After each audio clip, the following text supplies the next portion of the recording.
con más cacharreo, pero cacharreo un poco ya bestia.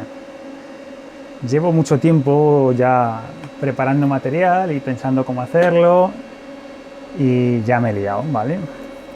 El cuarto donde habitualmente tengo el inversor, las baterías, que están la instalación de 24 voltios antigua, ya lo tengo a este lado.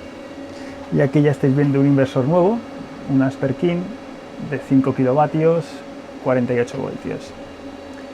Y todo esto lo voy a llenar de pilas. De pilas 18650. Aquí tengo unas pilas viejas que no tengo todavía, las pilas me van a llegar. Las he encargado a Second Life Battery, que ya muchos conoceréis. Y lo voy a colocar todo sobre estos paneles que estoy preparando. Llevo varios meses recabando material. Aquí tengo cobre, más cobre. Por aquí tengo fusibles de 5 amperios de cristal.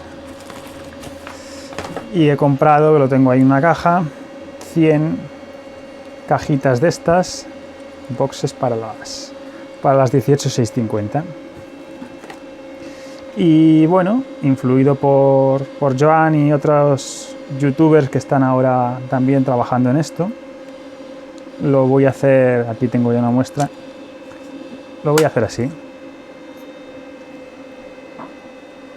Así vamos a colocar todas, 15 series, con este cable de 50. Iremos del inversor al principio de la serie y del final al inversor, con sus protecciones y su todo.